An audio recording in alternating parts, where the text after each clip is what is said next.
Bismillahirrahmanirrahim. Assalamualaikum warahmatullahi wabarakatuh. Alhamdulillah rabbil alamin. Assalatu wassalamu ala asyrafil anbiya'i wal mursalin Sayyidina wa maulana Muhammadin wa ala alihi washabihi ajmain, amma ba'du. Kami dari kelompok 1 yang beranggotakan saya sendiri, Rasyad Arido, dan Hafizah Oktaviana, dan juga Harina Waryani. Di sini kami akan membahas tentang sejarah, pendekatan, dan pengertian, terus kelebihan dan kekurangan, serta kemungkinan penerapan dalam pembelajaran bahasa Arab. Dan yang terakhir, langkah-langkah praktek pelaksanaan sesuai bagian 2. Masuk yang ke pembahasan pertama, yaitu pengertian thoriqah al-qawaid wa tarjamah. At-thoriqah berarti jalan, manhaj berarti sistem, dan al-wasilah berarti perantara atau mediator. Ali bin Muhammad al-Jurjani mengatakan, thoriqah berarti cara yang tepat yang digunakan untuk mencapai tujuan. Secara terminologi, metodologi, al-thoriqah adalah cara kerja yang bersistem untuk memudahkan pelaksanaan suatu kegiatan guna mencapai tujuan yang ditentukan. Metode juga berarti rencana menyeluruh yang berhubungan dengan penyajian materi pelajaran secara teratur dan tidak saling bertentangan, dan didasarkan atas suatu approach. Metode adalah suatu prosedur untuk mencapai tujuan yang telah ditetapkan, dan teknik merupakan tindakan nyata atau upaya yang digunakan untuk mencapai tujuan sebagaimana dikemukakan oleh Azhar Arsyad bahwa metode thoriqah adalah rencana menyeluruh yang berkenaan dengan penyajian materi bahasa secara teratur. Tidak ada satu bagian yang bertentangan dengan yang lain, dan semuanya berdasarkan atas approach yang dipilih. Sifatnya prosedural. Terus, teknik uslub yaitu apa yang sesungguhnya terjadi di dalam kelas dan merupakan pelaksanaan dari metode. Sifatnya implementatif menurut Edward Anthony. Ketiga istilah tersebut mempunyai hubungan hierarkial. Pendekatan berada pada tingkat teratas, yaitu tingkatan teori.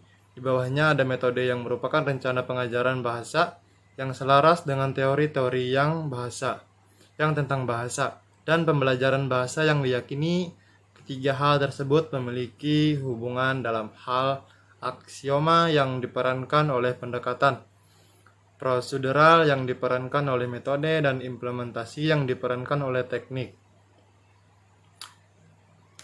Dan juga istilah thoriqah al-qawaid wa tarjamah dalam bahasa Indonesia disebut metode tata bahasa terjemah.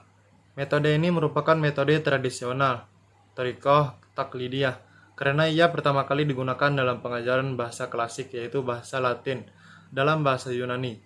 Thoriqah al-qawaid wa tarjamah merupakan kombinasi dari dua metode utama, yaitu metode qawaid dan metode terjemah. Metode qawaid ialah metode yang menekankan pada penghafalan aturan-aturan gramatika atau rules of grammar dan sejumlah kata-kata tertentu. Kata-kata tersebut kemudian dirangkai menurut tata bahasa yang berlaku. Sedangkan metode terjemah adalah metode menitik beratkan pada kegiatan-kegiatan menerjemahkan bacaan-bacaan mula-mula dari bahasa asing ke dalam bahasa peserta didik, kemudian sebaliknya. Dan pembahasan selanjutnya yaitu pendekatan qawaid wa tarjamah. Yang pertama itu tentang tujuan umum dan khusus. Menurut para guru yang menggunakan metode ini, tujuan pokok pengajaran suatu bahasa asing adalah untuk mengembangkan kemampuan membaca literatur yang ditulis dalam bahasa sasaran, misalnya kitab-kitab kuning berbahasa Arab. Untuk mampu melakukan hal itu, para peserta didik perlu mempelajari aturan tata bahasa dan kosakata dari bahasa sasaran. Metode ini meyakini benar bahwa mempelajari suatu bahasa asing memberikan kepada para peserta didik sebuah latihan mental yang baik yang mampu membantu mereka mengembangkan kemampuan berpikir. Terus yang kedua itu model silabus. Metode tata bahasa terjemah sangat menekankan pembelajaran pada kosakata, dan tata bahasa keterampilan membaca dan menulis adalah keterampilan yang diutamakan dalam pembelajaran. Hanya ada sedikit perhatian yang diberikan kepada keterampilan berbicara. dan mendengarkan bahasa tulisan lebih diutamakan daripada bahasa lisan. Karena itulah kemudian para peserta didik mempelajarinya. Kultur dipandang sebagai bagian yang literatur dan seni. Bahan pelajaran bahasa disusun berdasarkan urutan tata bahasa pada bahasa sasaran, yaitu bahasa Arab. Terus yang ketiga ialah prosedur dan teknik metode tata bahasa terjemah. Dalam metode tata bahasa terjemah, bahasa disajikan dalam bab-bab atau pelajaran-pelajaran ketata bahasaan singkat yang masing-masing memuat beberapa butir atau kaidah tata bahasa yang disusun serta diilustrasikan dengan contoh-contoh. Ciri-ciri ketatabahasaan memang menjadi fokus perhatian dalam buku pelajaran yang tidak disembunyikan atau ditutup-tutupi oleh sang guru pada pelajaran. Istilah-istilah teknis ketatabahasaan tidak dihindari. Peserta didik diharapkan dapat menelaah, mengkaji, serta menghafalkan kaidah tertentu beserta contoh-contohnya, misalnya paradigma isim, fiil harf, atau adawat. Latihan-latihan terdiri dari kata-kata, frase-frase, kalimat-kalimat dalam bahasa ibu yang diterjemahkan oleh peserta didik ke dalam bahasa sasaran dengan bantuan daftar kosakata dwi bahasa untuk mempraktekkan butir atau kelompok butir ketatabahasaan tertentu. Dan masuk ke pembahasan terakhir ialah tentang sejarah qawaid wa tarjamah. Pada dasarnya, thoriqah qawaid wa tarjamah merupakan sinonim dari apa yang disebut grammar translation method dalam bahasa Inggris. Prinsip dan teknik dari grammar translation method dalam pengajaran bahasa Inggris kemudian diadopsi dan diaplikasikan dalam pengajaran bahasa Arab dengan apa yang dikenal sekarang ini dengan thoriqah qawaid wa tarjamah. Metode adalah metode pembelajaran bahasa asing yang muncul pertama kali di Jerman, Prusia pada akhir abad 18 dan mulai terkenal pada abad 19. Untuk mengetahui definisi tentang thoriqah qawaid wa tarjamah, Richard and Rogers menggambarkan definisi tentang grammar translation method thoriqah qawaid wa tarjamah sebagai berikut. Thoriqah qawaid wa tarjamah adalah suatu metode pembelajaran bahasa yang mempelajari bahasa yang diawali dengan analisis yang terinci pada aturan bahasa yang diikuti dengan aplikasinya pada aktivitas penerjemahan kalimat dan teks ke dalam bahasa sasaran. Dari definisi di atas, dapat dipahami bahwa thoriqah al-qawaid tarjamah merupakan suatu metode pengajaran dan pembelajaran bahasa Arab yang menekankan aspek penerjemahan teks-teks pembelajaran yang berbahasa Arab ke dalam teks bahasa asli siswa atau mahasiswa dengan melakukan penekanan pada aspek tata bahasanya. Sementara itu, Diane Larsen dan Freeman menggambarkan bahwa thoriqah al-qawaid tarjamah merupakan metode pengajaran dan pembelajaran bahasa Arab yang pada awalnya disebut sebagai metode classical method. Metode ini dekonstruk untuk menumbuhkan apresiasi terhadap literatur yang berbahasa asing. Di samping itu, metode ini juga diharapkan mampu menumbuhkan penguasaan struktur tata bahasa siswa atau mahasiswa terhadap bahasa asli native language mereka. Gambaran yang disampaikan oleh Diane Larsen dan Freeman ini menunjukkan bahwa ternyata dalam thoriqah al-qawaid tarjamah, aspek struktur tata bahasa bukan hanya ditekankan pada bahasa Arab sebagai bahasa asal, tapi juga pada bahasa Indonesia sebagai bahasa target.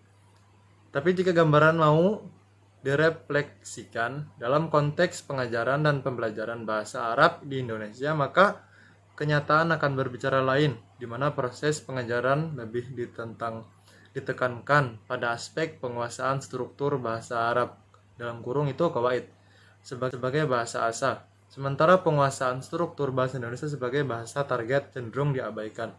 Hal tersebut menggambarkan bahwa telah terjadi modifikasi ulang aplikasi thoriqah al-qawaid tarjamah ini dalam konteks keindonesiaan. Agak berbeda dengan apa yang diungkapkan oleh Diane Larsen dan Freeman di atas. Richard dan Theodore menggambarkan grammar translation method thoriqah al-qawaid tarjamah sebagai berikut. suatu pendekatan pembelajaran tradisional untuk memperoleh kemampuan membaca teks berbahasa asing dengan mempelajari grammar dan mengaplikasikan kemampuan tersebut untuk menafsirkan teks dan media kamus. Metode pembelajaran ini tidak cocok diaplikasikan pada kelas tingkat pemula. Ya, mungkin sekian pembahasan dari saya. Saya persilahkan kepada teman saya Habijah Oktaviana untuk melanjutkan pembahasan ini. Terima kasih, syukron. Nah, baiklah, kita akan memasuki tentang pembahasan kelebihan dan kekurangan metode qawaid dan terjemah.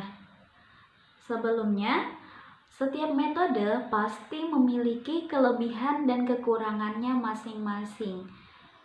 Yang mana semua metode itu pastinya saling melengkapi gitu.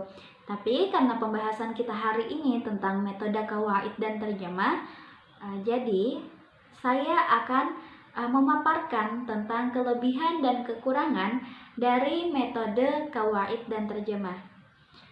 Nah, untuk kelebihannya dari metode qawaid dan terjemah, itu yang pertama adalah dapat digunakan di kelas-kelas dengan jumlah peserta didik yang cukup banyak.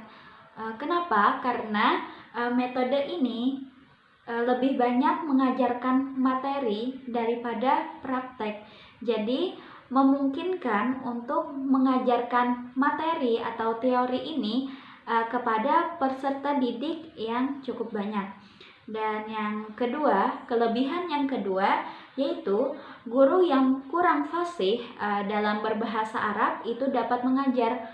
Kenapa? Karena dalam metode ini lebih banyak memberikan kepahaman tentang teori-teori daripada praktek bahasa. Oleh karena itu, jika gurunya kurang fasih dalam berbahasa Arab, itu dapat mengajarkannya asal menguasai tentang teori gramatika bahasa Arab. Nah, untuk kelebihan yang ketiga yaitu cocok bagi semua tingkat kemampuan peserta didik. Jadi metode ini cocok untuk semua kalangan peserta didik. Dan yang keempat itu adalah peserta didik sangat menguasai kemampuan membaca dalam bahasa Arab. Nah, karena di sini kita mengajarkan tentang gramatika bahasa Arab, pastinya peserta didik yang menguasai qawaid sangat mudah dalam membaca teks yang berbahasa Arab maupun menerjemahkannya. Mungkin itu saja dari kelebihan metode qawaid terjemah yang saya ketahui. Dan selanjutnya pasti setiap kelebihan itu mempunyai kekurangan. Nah, jadi di sini saya akan membacakan beberapa kekurangan dari metode qawaid dan terjemah. Yang pertama itu ada para peserta didik hanya kuat dalam membaca dan juga penguasaan tata bahasa, tetapi mereka lemah dalam kemampuan mendengar, berbicara ataupun menulis tentang bahasa Arab. Karena di metode ini kita hanya berfokus kepada gramatika dan terjemah bahasa Arab. Jadi di metode ini tidak mempelajari tentang mendengarkan audio yang berbahasa Arab ataupun berbicara dengan bahasa Arab maupun menulis bahasa Arab gitu. Maka dari itu metode ini membuat para peserta didik lemah kepada mendengar, berbicara, dan menulis bahasa Arab. Kelemahan yang kedua yaitu qawaid yang dipelajari dengan hafalan seringkali kurang memberi kepahaman terhadap qawaid tersebut. Nah, jadi metode ini tidak cocok untuk dihafalkan, akan tetapi metode ini lebih kepada kepahaman. Jadi untuk para guru hendaknya lebih memberikan kepahaman kepada peserta didik jika menggunakan metode qawaid dan terjemah. Adapun kekurangan yang ketiga yaitu dibutuhkan guru yang terlatih dalam penerjemahan. Nah, jadi untuk metode ini, guru yang kurang terlatih dalam penerjemahan itu tidak cocok untuk mengajar dengan metode ini. Jadi, seorang guru yang mengajarkan metode ini harus menguasai penerjemahan. Adapun kekurangan yang keempat yaitu bahasa yang dipelajari cenderung bahasa klasik, sehingga ada kemungkinan sudah tidak terpakai lagi pada zaman modern sekarang ini. Nah, seperti kita ketahui dan kita jumpai, biasanya metode kawaid dan terjemahan ini diterapkan pada pondok-pondok salaf, yang mana mereka juga membaca kitab-kitab yang klasik atau turas. Adapun yang kelima itu ada metode ini lebih mengajarkan tentang bahasa daripada mengajarkan bahasa. Apa sih maksudnya? Nah, jadi maksudnya itu di metode ini lebih mengajarkan tentang seperti apa gramatika, tentang bahasa itu sendiri. Jadi tidak mengajarkan bagaimana bahasa, bagaimana berbahasa itu. Oleh karena itu, pada metode ini sangat kurang dalam penerapan berbahasa. Mungkin itu saja. Baiklah, kita memasuki kepada pembahasan selanjutnya, yaitu kemungkinan penerapan metode kawaid dan terjemah. Dalam proses pembelajaran bahasa Arab, penggunaan metode begitu penting. Daripada itu, metode kawaid dan terjemah hadir di tengah pembelajaran bahasa Arab, terutama di pondok pesantren dan juga di kalangan madrasah yang menerapkan pentingnya metode kawaid dan terjemah ini untuk meningkatkan kepahaman peserta didik dalam memahami teks bahasa Arab. Namun biasanya di pondok pesantren itu pembahasan tentang kawaid dan terjemah ini lebih mendalam dibanding dengan madrasah umum, karena di madrasah umum biasanya lebih membahas yang dasar-dasarnya saja, berbeda dengan pondok pesantren. Nah, penerapan metode kawaid dan terjemah ini dalam pembelajaran bahasa Arab untuk menambah kepahaman kepada kitab Al-Quran dan juga kitab kuning dengan desain materi berdasarkan tujuan pembelajaran. Kondisi kemampuan dasar peserta didik menyesuaikan dengan fasilitas yang tersedia, memperhatikan tahapan-tahapan materi yang disampaikan oleh guru. Adapun prosedur dan teknik pelaksanaannya melalui tahapan pembelajaran kaidah nahwiyah dan juga pembelajaran kaidah sorfiyah. Terima kasih. Selanjutnya itu ada langkah-langkah metode al-qawaid wa tarjamah. Yang pertama itu yang bagian A, yaitu pendahuluan. Memuat berbagai hal yang berkaitan dengan materi yang akan disajikan, baik berupa apresiasi atau tes awal tentang materi atau yang lainnya.